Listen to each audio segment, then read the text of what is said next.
அன்புள்ள அப்பா எபிசோடு 21. கயலை பார்த்த நொடியிலே விஜய்க்கு பிடித்து போக கயலின் வகுப்பை தேடி சென்று கயலுக்கு காதலை கூற அதை அங்கிருக்கும் மாணவர்கள் தட்டி கேட்க அவர்களை அடித்து துவம்சம் செய்தான் விஜய்.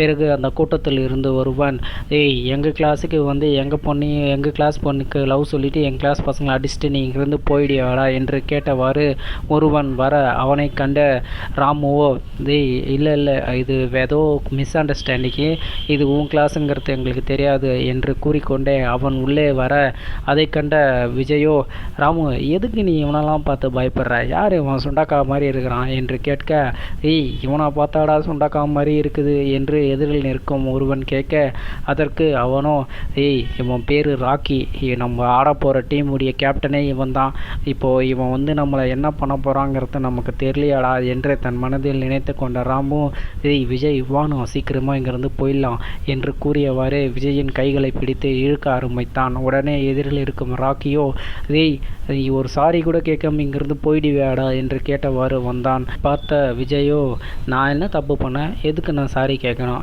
எனக்கு வந்து அந்த பொண்ணு பிடிச்சிருந்தது, அதனால் அந்த பொண்ணு தேடி வந்து நான் லவ்வோ சொன்னேன், அதை வந்து தட்டி கேட்கறதுக்கு நீங்கள் வந்தீங்க, அதனால் உங்களை நான் போட்டு அடித்தேன், இதெல்லாம் எதுவும் எனக்கு பெருசாக தெரியலையே என்று கேட்க, அதற்கு அந்த கயலின் அருகில் ஒரு அமர்ந்திருந்த பெண், யார் இவன் வந்தான், லவ்வோ சொன்னான், எதிர்த்த பசங்களை எல்லாரையும் அடித்தான், இப்போ என்னடானா நம்ம ஸ்கூல் கேங் லீடரு ஆனால் ராக்கியே வந்து அசால்ட்டாக வந்து டீல் பண்ணிகிட்ருக்கான், ஏற்கனவே இவனை தெரியுமாடி, அது எப்படி பார்த்த ஒரே நிமிஷத்தில் உன்னை வந்து லவ் சொல்கிறதுக்காக இவ்வளோ தளவு தேடி வந்திருக்கான், ஏற்கனவே நீங்கள் 2 பேர் எதனா லவ் பண்ணுறீங்களாடி, அவனை பாரு எவ்வளோ அழகாக இருக்கான் என்று வழிந்தவாறே கூறினாள் அவள்.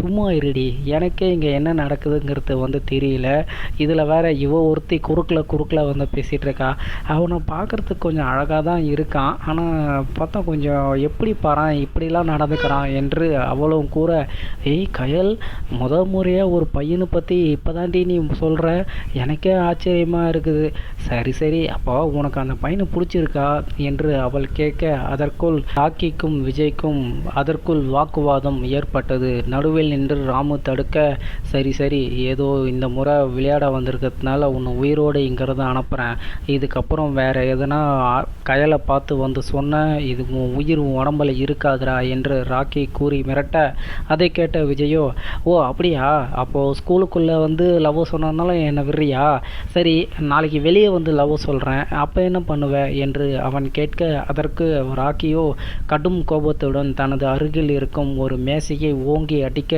அந்த மேசையின் கால்கள் முறிந்து கீழே சாய்ந்தது. அதை பார்த்த விஜயோ, இந்த மாதிரி பூச்சாண்டி காட்டுறதுலாம் இன்னுமாடா வந்து பண்ணிகிட்ருக்கீங்க, டேபிளை போட்டு எதுக்கடா உடைக்கிற, எதிர்க்கவே நான் இருக்கிறேன், சரி இப்போ என்ன வெளியே வந்து சொல்லணும் அவ்வளோதானே, ஏம்மா கயல் நீ எப்போ வெளியே வருவான்னு சொல்லு, உங்கள்கிட்ட வந்து நான் லவ்வோ சொல்கிறேன் என்று கூறி கயலை பார்த்தான். கயலோ மேலும் அதிர்ச்சி அடைந்தாள். சற்று அவள் எழுந்து நின்று, நீ யாருன்னு எனக்கு தெரியாது, நீ ஏன் என்னை பார்த்த உடனே ஐ லவ் யூ வந்து சொல்கிற, எங்கள் கிளாஸ் பசங்க வந்து உன்னை தடுக்க வந்தால் அவனுங்களை போட்டு அடிக்கிற, இப்போ என்னடானா உரிமையோடு வந்து நீ எப்போ வெளியே வருவ, நான் வெளியே வந்து ஐ லவ் யூ சொல்கிறேன் அப்படின்ற, நீ என்ன தான் நினச்சிட்ருக்க என்று கயல் கேட்க, ஐயோ கயல் நான் எப்போவுமே உன்னை தான் நினச்சிட்ருக்கேன் என்று கேட்க, என்னது என்ன நினச்சிட்ருக்கியா, ஆமாம் உன்னை எப்போ பார்த்தனோ அப்பயே வந்து நான் ஃபிக்ஸ் பண்ணிட்டேன், நீ தான் வந்து என் லவ்வர்னு, ஸோ அதனால் வந்து நீ யாரையும் இதுக்கப்புறம் லவ் பண்ணலைங்கிறதையும் வந்து நீ பேசுனதுலேயே வந்து நான் புரிஞ்சுக்கிட்டேன், அதனால் நீயும் நானும் இன்னிலேருந்து லவ்வர்ஸ், ஸோ ஓகேவா. காய்ஸ் இங்கே இருக்க எல்லோரும் வந்து பார்க்குறேன், மொட்டை முக்கியமாக உன்னையும் சேர்த்து தான் வந்து சொல்கிறேன், இதுக்கப்புறம் அவன் லவ்வரு, நான் அடிக்கடிக்கு இந்த கிளாஸுக்கு வந்து அவளை பார்க்கறதுக்கு வருவேன், வீம்பாக வந்து நெஞ்சு நிமித்திங்க வந்து நிற்காத, தேவையில்லாமல் வந்து கை கால் உடச்சிட்டு வந்து போவேன், அப்புறம் ஒருத்தன் அடிப்பட்டு வீழ்னால அவன்கிட்ட போய் கேளு என் அடி எப்படி இருக்குதுன்னு, சரி கயல் நான் இப்போ இங்கேருந்து போகிறதுக்கு முன்னாடி மாமாவுக்கு ஒரே ஒரு லுக்கு விடு பார்க்கலாம் என்று கேட்க, கயலோ ஆத்திரத்துடன் முறைத்தாள். முறைப்பதை கண்ட விஜய், சரி முறைகள்லாம் பரவாயில்ல, பார்த்ததே சந்தோஷம். நான் இப்போ போகிறேன். நான் வந்த வேலையை முடிச்சுட்டு சாயங்காலம் உனக்காக நான் ஸ்கூலுக்கு வெளியே வந்து வெயிட் பண்ணிகிட்ருப்பேன். மொட்டை பாய்ஸ், நீங்கள் முடிஞ்சால் வந்து என்னை வந்து பார்த்துக்குங்க. டார்லிங், நீ காலையில் வந்த பின்கேட்டு வழியாக வருவியா, இல்லை இப்போ இன்றைக்கி ஆச்சுன்னா ஈவினிங் முன்கேட்டு வழியாக போவியா என்று கேட்க, அதற்கு நான் முன்கேட்டு வழியாக தான் போவேன் என்று கோபமாக கூறினாள் கயல். ஓகே கோவப்படாத மாமா, உனக்காக முன்கேட்டில் வந்து வெயிட் பண்ணிகிட்ருக்கேன் என்று கூறிவிட்டு விஜய் அங்கேருந்து செல்ல, உடனே அந்த ராக்கி, கயல், இங்கே என்ன நடக்குது? யாரோ ஒருத்தன் வந்தான், உங்ககிட்ட வந்து லவ் சொல்கிறான், நீ என்னடா நான் கோவப்படாமல் அமைதியாக உட்காந்துருக்க? ராக்கி, உனக்கு என்ன தெரியும் நான் கோவப்படலைன்னு? நீங்கள் தான் வந்து கேட்குறதுனால நான் அமைதியாக இருந்துட்டேன். அதனால தான் உங்களுக்கு சப்போர்ட் பண்ணுறதுக்காக தான் நான் அமைதியாக இருந்தேன் என்று கூற, உனக்கு அந்த பையனை ஏற்கனவே தெரியுமா என்று கேட்க, சத்தியமாக எனக்கு தெரியாது. பெண்கேட்டு வழியாக நான் வந்து வழக்கமாக வரா மாதிரி வந்துக்கிட்டு இருந்தேன். 2 பேரும் வந்து வராண்டாவில் நடந்து வந்தானுங்க. அப்போ தான் வந்து என்னை வழி விடுங்க அப்படின்னு சொல்லிட்டு கேட்டேன். உடனே இந்த பையன் திரும்பி என்னை பார்த்து அப்படியே ஷாக்கிங்காக நின்னா. அதுக்கப்புறம் வந்து பார்த்தோன்னா உடனே என்னை ஃபாலோ பண்ணிக்கிட்டே கிளாஸ் வரல வந்து லவ் சொல்லிட்டு போகிறான். எனக்கே இங்கே என்ன நடக்குதுன்னு தெரியாமல் முழிச்சிட்ருக்கேன். நீ வேற என்னை கேள்வி கேட்குறியா ராக்கி என்று கேட்க, அவள் உடனே ராக்கி தன் மனதில், நீ கோபப்படும் போது கூட அழகா இருக்கிய கயல், உன்னை இப்படி வேற ஒருத்தனுக்கு வந்து விட்டு கொடுக்க முடியும் என்று நினைத்தவாறு, நீ மெயின் கேட்டு வழியாக போ, அவன் வந்தானா என் ஆட்களை வச்சு அவனை நான் பெண்டு நிமித்திடுறேன் என்று கூறிவிட்டு அவன் தனது இருக்கைக்கு அமர்ந்து சென்றான். அந்த பையனை பற்றி விசாரிங்க என்று தனது அருகில் இருக்கும் இன்னொருத்தனை பார்த்து கூற, அந்த பையனா, அவன் வந்து ஊட்டி கவர்மெண்ட் ஸ்கூல்லேருந்து வந்தானே இப்போதான் சொன்னான். ஊட்டி கவர்மெண்ட் ஸ்கூலா? ஆமாம் என்று சொல்ல, வாலிபால் மேட்சுக்காக வந்திருக்கானுங்களா? சரி, இந்த வருஷம் நாம் அடிக்கிற அடியில் அவனுங்க பஞ்சா பறக்கணும்டா என்று ராக்கி கூற, ராக்கி, இந்த வருஷம் வந்து பார்த்தோன்னா உன்னால் அவ்வளோ ஃபோர்ஸாக வந்து விளையாட முடியாது. ஏன்னா வந்து செலெக்ஷன் கமிட்டியிலேருந்து ஆட்கள் வந்துக்கிறாங்க. நீ வந்து இதுக்கு முன்னாடி வந்து அவனுங்களை வந்து டீமில் இருக்கிறவனுங்களை வந்து மிரட்டி உருட்டி வந்து நீ ஜெயிச்சிருந்துருக்கலாம்.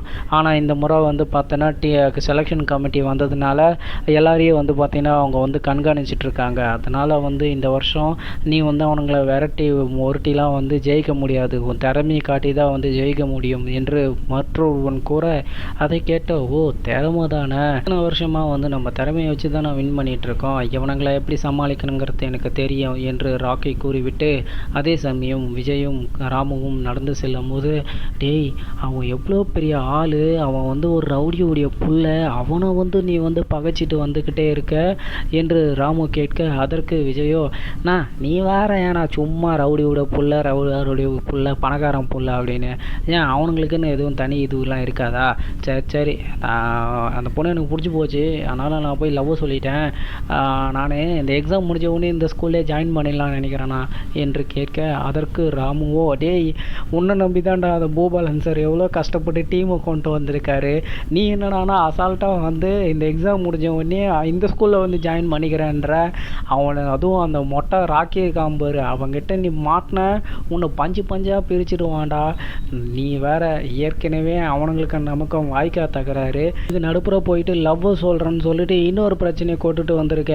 ஏற்கனவே அவனுக்கு நம்ம குளிக்கிறது கூட தண்ணி விட மாட்டானுங்க, இன்னும் இந்த பிரச்சனை வேற தெரிய வந்ததுன்னா நமக்கு குடிக்கிறது கூட தண்ணி கொடுக்க மாட்டானுங்கடா என்று கூற, நீ வந்து பாருண்ணா, இன்னும் 2 மணி நேரத்தில் எல்லாம் மாறப்போகுது, நீ என்ன இப்படி பேசிகிட்டு இருக்க என்று கூறியவாறு விஜய் செல்ல, 2 மணி நேரத்தில் மாறப்போதா, இவன் என்ன சொல்கிறான் என்று ராமுவோ, ஏதோ வாய்க்கு வந்ததை உளராதரா என்று கூறிவிட்டு செல்ல, அதற்கு விஜயோ, நான் சொல்கிறேன் நடக்கும் பாரு என்று கூறிவிட்டு அவர்கள் இருவரும் ப்ராக்டிஸ் நடக்கும் இடத்திற்கு சென்றனர். அங்கு அப்பொழுது வேறொரு பள்ளிக்கும் ஊட்டி கான்வென்ட் ஸ்கூலுக்கும் பயிற்சி ஆட்டம் என்பதால் இரு பள்ளி மாணவர்களும் ஆர்வமாக விளையாடி கொண்டிருந்தனர். அவர்கள் இருவரும் வருவதை பார்த்த பூபாலன், நீ தான் வருஷம் மற்ற பசங்களை கூட்டு போய் கெடுக்கிறேன்னு பார்த்தா இந்த வருஷம் நான் இவனை வேண்டா கூட்டிகிட்டு போனேன் என்று கேட்க, சார் என்ன சார் கேட்குறீங்க என்று விஜய் கேட்க, விஜய், எனக்கெல்லாம் தெரியும், அதெல்லாம் இந்த வயசில் இருக்கும்போது இதெல்லாம் தாண்டி தான் வந்திருக்கேன், அதனால் நீங்கள் எங்கே போயிட்டு வரீங்கங்கிறது தெரியும், அவன் தான் இப்படி இருக்கானா, நீ எதுக்குடா போன விஜய் என்று கேட்க, அதற்கு விஜயோ, சார் நான் எங்கே சார் போனேன், இவர் தான் என்னை கம்பல் பண்ணி கூட்டிகிட்டு போயிட்டாரு என்று கூறி அங்கே நடந்த அனைத்து விஷயங்களையும் மறைத்து விட்டான். பிறகு சரி நம்ம பசங்க எப்படி சார் ப்ராக்டிஸ் பண்ணிகிட்டு இருக்கானுங்க, இந்த ஸ்கூல் இருக்குது பார்த்தியா, இந்த ஸ்கூல் வந்து ரொம்ப வீக்கான ஸ்கூலு, இது வந்து நம்ம கூட வந்து எப்போ செமிஃபைனலில் வந்து தோற்றுட்டு வெளியே போயிடும். செமிஃபைனலில் வந்து தோற்றுட்டு வெளியே போயிடுன்றீங்க. அந்த டீமு கூட எதுக்கு சார் நீங்கள் ப்ராக்டிஸ் பண்ணிகிட்ருக்கீங்க? நீங்கள் வந்து என்ன பண்ணுறீங்க, எல்லா ஸ்கூலில் இருந்து யாரெல்லாம் வந்து ஸ்ட்ராங்கான பசனோ அவனுங்க 6 பேரை வந்து சூஸ் பண்ணி நமக்கு வந்து ஆப்போனண்ட்டாக கொண்டு வாங்க, அவனுக்கு கூட வந்து நம்ம ப்ராக்டிஸ் மேட்ச் பண்ணுவோம் என்று கூற, எதுக்கு விஜய் நீ இப்படி சொல்கிற என்று கேட்க, ஆமாம் சார், நான் வந்து இதுவரையிலும் வரும்போது ராமன் தான் வந்து சொன்னார், நம்ம அணி வந்து பார்த்திங்கன்னா கடைசியாக வந்து இந்த எஸ்எம் ஸ்கூல் கிட்ட வந்து எத்தனையோ முறை வந்து தோற்றுருக்காம, இப்போ வந்து அந்த டீமில் இருக்கவங்க எல்லாருமே வந்து பார்த்திங்கன்னா திறமையான ஆட்கள்னு சொல்லிட்டு சொல்கிறாங்க. நம்ம வந்து சாதாரண டீம் கூட வந்து விளையாடுறதுக்கு பதிலாக ஒரு டீமில் இருந்து சிறந்த விளையாடுற பிளேயரை வந்து கொண்டு வந்து நம்மளுக்கு ஆப்போனண்ட்டாக விளையாடினா அவங்களுக்குடைய திறமைகளை வந்து நம்ம தெரிஞ்சுக்கலாம், அதே மாதிரி அவங்களுடைய ப்ளஸ் ஆர் மைனஸை தெரிஞ்சுக்கலாம்ல என்று விஜய் கூற, அதை கேட்ட பூபாலனும், டேய் இத்தனை வருஷமாக நான் வந்து பிடி வாத்தியாராக இருக்கேன், எனக்கு கூட இந்த மாதிரி தோணலையாடா, டேய் ராமு இப்போ தெரியுதா ஏன் இத்தனை வருஷமாக நம்ம கப் அடிக்கலைங்கிறது என்று ராமுவை பார்த்த பிடி வாத்தியார் பூபாலன் கேட்க, சார் கொஞ்சமாச்சுன்னா கொஞ்சம் மெச்சூரிட்டியாக நடந்துங்க சார், இன்னமும் வந்து குழந்தை மாதிரியே நடந்துக்கிறீங்க சார் என்று விஜய் கூற, ஆமாடா ஆமாம், நீங்கள்லாம் எனக்கு அட்வைஸ் பண்ணுற அளவுக்கு இருக்குல்ல, அதனால தான்டா இப்படி சொல்கிற என்று கூறிவிட்டு அவர் அங்கே சில பிடி வாத்தியார்களை அழைத்து அங்கிருக்கும் சில சிறந்த மாணவர்களை அழைத்து சென்று தனது அணிக்கு முன்பே நிற்க வைத்தார். ஏய் விஜய், நீ கேட்ட மாதிரி பாரு, 6 ஸ்கூலில் வந்து பேசி அங்கே இருக்க பெஸ்ட்டு மாணவர்களை சூஸ் பண்ணி நான் கொண்டு வந்திருக்கேன், இவனுக்கு எல்லாமே வந்து அந்த டீமுடைய கேப்டன்ஸ் என்று கூற, அதற்கு எதிரில் அணியில் இருக்கும் ஒருவன் வந்து, சார் எதுக்கு நீங்கள் இப்போது எல்லா டீம்லேருந்து ஒரு கேப்டனை கூப்பிட்டு வந்து விளையாடுறீங்க என்று கேட்க, அது ஒன்றும் இல்லை என்று கூறியவாறே விஜய் உள்ளே வர, ஒன்றும் இல்லை, நீங்கள் வந்து பார்த்தீங்கன்னா கேப்டனில் இருக்கீங்க, அப்போ நீங்கள் வந்து உங்கள் ஸ்கூலில் வந்து ரொம்ப திறமையாக வந்து செயல்படுவீங்க, ஸோ நமக்கு வந்து பார்த்தீங்கன்னா எதிரி டீமுங்கிறது வந்து யாருமே கிடையாது, நம்மளுடைய ஃப்ரெண்ட்ஷிப்பை வந்து டெவலப்மெண்ட் பண்ணுறதுக்காக ஒரு டீம் கேப்டன்களையும் வந்து நம்ம இன்வைட் பண்ணி அவங்க கூட வந்து நம்மளுடைய ஃப்ரெண்ட்ஷிப்பை வந்து இம்ப்ரூவ்மெண்ட் பண்ணுறதுக்காக வந்து அவங்க கூட வந்து நம்ம மேட்ச் விளையாட போகிறோம். ஸோ இப்போ வந்து என்னுடைய முழு டீமும் வந்து விளையாடும். ஸோ அடுத்த செட்டு வந்து பார்த்திங்கன்னா என்னுடைய முழு டீமில் இருக்கவங்க வந்து உங்கள் டீமில் கலந்து, உங்கள் டீமில் இருக்கவங்க வந்து என் கூட கலந்து வந்து விளையாடுவாங்க.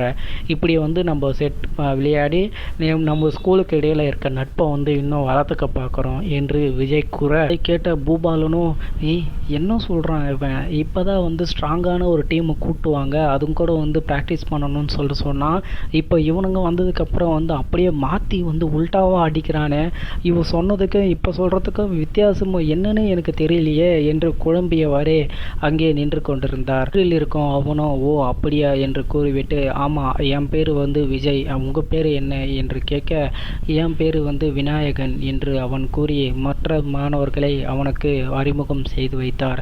ஓ அப்படியா, சரி கைஸ், இப்போ நம்ம வந்து மேட்சை ஸ்டார்ட் பண்ணலாம். 2 செட்டு வந்து பார்த்தீங்கன்னா எங்கள் டீம் வந்து ஒட்டுமொத்த டீமை சேர்ந்து ஆடும். அடுத்த 2 டீம் வந்து 2 செட்டு வந்து பார்த்தீங்கன்னா எல்லா டீமும் வந்து ஷஃபிள் பண்ணி போட்டு விளையாட போகிறோம், இதனால் உங்களுக்கு எதுவும் பிரச்சனை இல்லைல்ல என்று கேட்க, ஓ அவர்களும் அதற்கு ஓகே என்று கூறியவாறு அவர்கள் பயிற்சியை ஆரம்பித்தனர். மீண்டும் காதலை சொல்ல கயலிடம் செல்வானா, அணியில் ஏற்படும் மாற்றங்கள் என்ன, ஆஷாவுக்கு காத்து கொண்டிருக்கும் இன்ப அதிர்ச்சி என்ன, இதை பற்றி தெரிந்து கொள்ள இணைந்திருங்கள். அன்புள்ள அப்பா, நான் உங்கள் RR கிங்ஸ் துரை.